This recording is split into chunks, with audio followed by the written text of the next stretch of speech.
Olá pessoal, tudo bem? Aqui é José Guimarães do canal Direito a Volver. Hoje vamos fazer um vídeo sobre, lógico, a esquerda, né?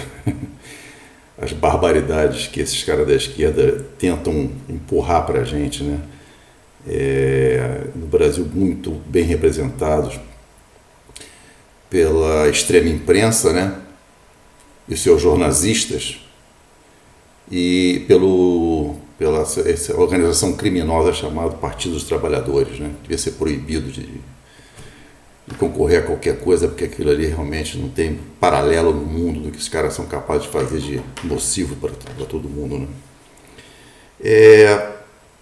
Antes de começar o vídeo, eu queria pedir a vocês que se inscrevessem no canal. Com isso a gente fica com um pouco mais de visibilidade e partilhar esse conteúdo com pessoas que estejam um pouco em dúvida, ainda estejam com dúvidas, né? Está chegando aí a eleição, verifique seu título de eleitor, por favor, se está ok, está tudo direitinho, a sessão eleitoral, não tem nada de errado, porque isso é muito importante, né? Andaram cancelando aí uns títulos de eleitor, então vamos ver se o seu está bom, né? Eu verifiquei o meu agora, o meu está perfeito, estou votando Bolsonaro, tá? Estou declarando meu voto aqui em público, voto Bolsonaro. Bom, vamos lá. Então, absurdos da esquerda, a extrema imprensa e a organização criminosa chamada PT. Vou começar falando sobre uma coisa fantástica que é o ministro Paulo Guedes, né? Eu, quando estudei economia na universidade, lá na década de 70, final dos anos 70, até o final dos anos 70, na realidade, né? Eu aprendi uma coisa chamada curva de Laffer. E esse cara dizia o seguinte: chega num determinado momento que, se você aumentar um ponto de imposto, um pouquinho mais de imposto, 1% a mais de imposto, uma unidade a mais de imposto sobre a economia, você começa a arrecadar menos, né? Mas o Guedes inventou uma curva nova, que não dá para fazer uma curva só, tem que fazer duas linhas, na realidade, né? Ele consegue diminuir os impostos e aumentar a arrecadação. É uma coisa fantástica, brilhante. Aí, pensando com mais calma, né, eu pensei o seguinte, na realidade, isso aí é uma economia doméstica, que eu aprendi com a minha avó lá em casa, né? É de baratear o teu custo. O que ele fez? Ele diminuiu o custo do Brasil. Ele facilitou os processos, ele diminuiu a burocracia, ele baixou os impostos, ele cancelou diversos impostos, ele melhorou. E, primeiro, e o mais importante na realidade, não há roubo.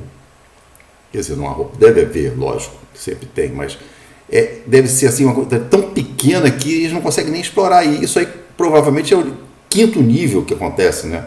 Sempre tem alguém que vai roubar, não tem jeito. Qualquer sociedade do mundo tem pessoas desonestas, né? Mas o governo não rouba, não é uma coisa institucionalizada do governo, como era do PT, que fazia o projeto de roubo. O presidente, o seu assessor principal, Zé Dirceu, armavam roubo na Petrobras. Isso aí, se o Bolsonaro souber, botar na rua na mesma hora e processa o cara. Bom, essa é a primeira coisa. E a nossa extrema imprensa ou minimiza ou tenta botar um viés negativo nessa história, que eu vou chegar aqui na frente daqui a um pouquinho. Tá? Então, fantástico, né, do Partido Guedes. Segunda coisa que eu queria falar sobre o presidente da Colômbia. Você vê como é que a esquerda, eles não aprendem. O cara, no primeiro dia de mandato dele, de governo, ele já aumentou os impostos.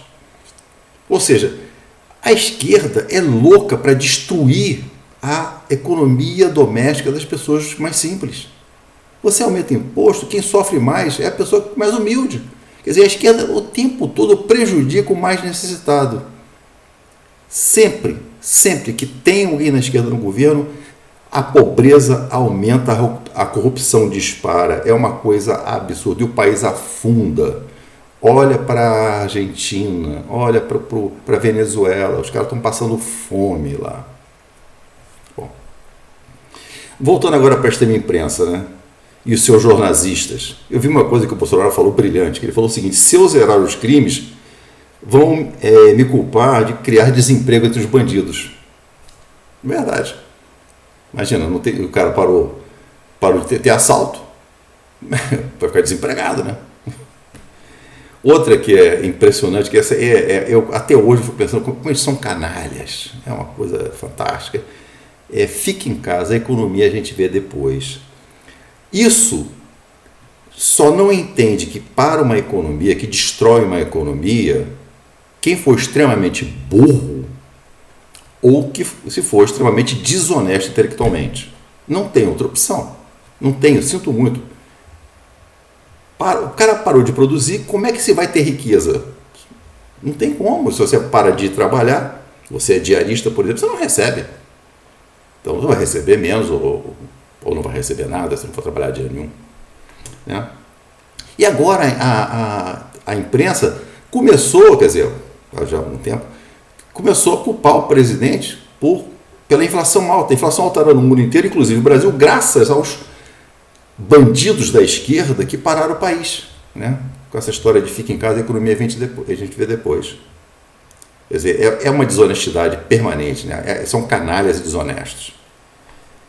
Aí o Guedes trabalha tão bem, mas tão bem, que a economia do Brasil hoje em dia é um exemplo mundial. Até o FMI diz que é, a secretária do Tesouro americano diz que é, todo mundo diz que é, os economistas de topo de linha, Nobel de Economia, falam que o Brasil é o que está no caminho certo, né? Porque está conseguindo reduzir a inflação, está conseguindo reduzir o desemprego e está conseguindo aumentar a produção, aumentar o PIB do país, nesse cenário terrível que nós estamos vivendo. Aí tem deflação. A deflação, num cenário de inflação alta e aumento de riqueza, aumento de PIB, é um fator maravilhoso. Quer dizer, não está acontecendo pressão inflacionária porque a produção está tão grande que não tem aumento de preço por falta de produto. Poxa, isso é uma coisa tão elementar. Você vai na loja, tem 3 caras querendo comprar uma garrafa de tubaína, como diz o presidente. O vendedor vai falar, peraí, a tubaína custou R$1, mas como tem 3 pessoas querendo comprar, eu só tenho uma para vender, vou cobrar R$5. Aí é inflação, porque tinha uma tubaína e já tem pessoas comprando. Ou pessoas comprando demais, não vão conseguir atender a produção. Agora é o contrário, tem tubaína o suficiente e o pessoal tem dinheiro suficiente. Então o país cresce, que é aquele círculo virtuoso que eu falo sempre, né? Tudo melhora, sempre aumenta, vão crescendo. Bom, eu não consigo me esquecer daquela estúpida que faz comentários de economia na Globo. A gasolina diminui de preço mais uma vez, quer dizer, foi o diesel ontem, se não me engano, foi diesel. Diminuiu mais alguma coisa aí. E essa mulher tem a coragem de me dizer que a diminuição do preço de combustível favorece os ricos. Ela se formou em que faculdade de economia é essa? Deve ser a mesma que ensinou o presidente da Argentina e o presidente da Colômbia, e esses estúpidos da esquerda que não sabem nada de economia. É uma coisa impressionante. Bom, continuando ainda sobre os absurdos da extrema imprensa, o Lula diz o seguinte: vou regular a mídia. Como é que um cara da imprensa pode achar isso bonito? Ele acha que isso não vai atingir ele um dia? Vai! É que nem a história da Alemanha nazista. Eles estão perseguindo os judeus. Eu não sou judeu, o problema não é meu. Estão perseguindo os homossexuais. Eu não sou homossexual, o problema não é meu. Estão perseguindo os negros. Eu não sou negro, o problema não é meu. E aí o que aconteceu? O cara tomou conta do país, destruiu tudo. Todo mundo sofreu. Esses que eu citei sofreram mais, né? Os ciganos e tal. Mas todo mundo sofreu. Mesmo os caras que... Os que não eram mesmo. Os não nazistas alemães que não fizeram nada para impedir isso aí, sofreram, porque a guerra destruiu o país. Então muita gente passou fome, ficou em acampamento depois da guerra durante muito tempo. Né? Bom, para mim, eu vou regular a mídia é uma ameaça, porque isso é uma ameaça de ditadura. Vou acabar com o teto de gastos. Isso é uma ameaça à economia do país. Ou seja, eu vou roubar desesperadamente e ninguém vai poder fazer nada porque não vai ser mais contra a lei. Vou desfazer a reforma da Previdência. Ok, isso aí é mais uma coisa que só vai servir para destruir e criar, destruir a economia do país e criar mais distância entre as camadas que recebem dinheiro, né? Vou reintroduzir o imposto sindical. Para quê? Para favorecer a ele, os amiguinhos dele, dos sindicatos, que ganham esse dinheiro sem fazer nada, para tomar cachaça e fazer arruaça com a bandeira vermelha lá e essas coisas todas, né? Vou descriminalizar as drogas. Eu não posso falar que existe uma facção criminosa em São Paulo que é ligada a um partido político que nasceu em São Paulo nos anos 70, 80, que era um sindicato, né? É ligado a um dos caras que concorre à presidência da República, que foi também um cara que foi presidiário, já não é mais. Eu não posso falar quem é esses caras aí não, tá? E quando ele fala que vai descriminalizar as drogas, o que ele está fazendo? Me parece muito estranho, né? Bom, vou fazer desencarceramento em massa. Vai soltar quem? Os amigos dele? O partido vai ser todo solto das cadeias brasileiras? Deve ser isso, né? Todos os eleitores dele, né, que estão lá na cadeia. Só pode ser. Para mim isso é uma ameaça. E a extrema imprensa, os jornalistas brasileiros, aplaudem. Como é que pode um troço desses? Eu não consigo, para mim não faz o menor sentido um troço desses. Não consigo, na minha lógica normal de qualquer cidadão normal, trabalhador, honesto, para mim não faz o menor sentido.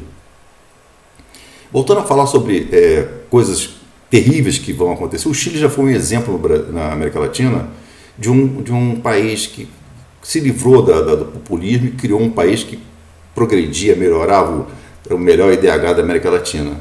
Aí assumiu a esquerda, virou aquela Bachelet e agora esse sujeito que está lá, né? Sabe que ele fez um projeto para acabar com a propriedade privada? Pois é. Ou seja, vocês viram um filme sobre a guerra a Revolução Bolchevique na Rússia, Dr. Zhivago? Assistam. Aquilo é verdade. E não está longe de acontecer conosco, não. Está muito perto. No Chile vai acontecer, se o povo não fizer nada, e no Brasil, se deixarmos esse bando, essa organização criminosa entrar no governo de novo, isso vai acontecer no Brasil. Exceto os amiguinhos dele do poder, que vão casas cada vez maiores. Lembre-se que o candidato deles, ele mora numa casa alugada por R$25 mil, e na lixeira dele, nas festas que ele faz em casa, tem garrafas de vinho de R$5 mil. R$5 mil é maior que praticamente 90% dos salários brasileiros. R$5 mil numa garrafa de vinho é mais do que muita família brasileira ganha trabalhando o mês inteiro, honestamente. Lembre-se disso, tá? E esse cara se diz pai dos pobres, defensor dos pobres. É um canalha, né? Hipócrita. A Argentina. Nós tínhamos aí uns artistas aí, uma cantorazinha aí qualquer, tem uma voz bonita, inclusive, que dizia e a extrema imprensa também, né? Que nós devíamos ter inveja dos argentinos porque eles tinham um presidente. Até teve um imbecil da Globo que botou a camisa da Argentina na Copa América. Que pode um brasileiro no campeonato de futebol botar a camisa da Argentina? Pelo amor de Deus. Vai ser idiota assim, né? Ok. Eles agora, a Argentina, eles têm uma inflação maior do que a da Venezuela. Tá? A projeção para esse ano é mais de 100% de inflação. Já estão com 70% ou acho que 80% para os 12 meses. E, só para concluir o vídeo agora, já que eu falei de Venezuela, que a inflação deles é maior que a Venezuela, que era um dos países mais ricos da América Latina na década de 70, antes do comandante Chávez, aquele idiota lá, assumir, era um dos países mais ricos, né? Eles estão em cima das maiores reservas de petróleo do mundo. Eles são hoje o país mais pobre da América Latina. Então é o seguinte, só não percebe quem não quer. Se o PT entrar, nós vamos ter no Brasil a mesma situação. Lembre-se, vamos criar uma moeda única para a América Latina, vai virar, desculpa, uma América Latina na realidade, provavelmente vai se chamar peso bolivariano, que de manhã, com 1 bilhão de pesos, você vai comprar uma Coca-Cola, mas à tarde nem Coca-Cola você compra, vai servir apenas para acender a fogueira. Tá bom? Bom, um bom fim de semana a todos. Vou ver se eu consigo fazer mais um vídeo amanhã. E que Deus nos abençoe e não percam a fé no Brasil. Obrigado.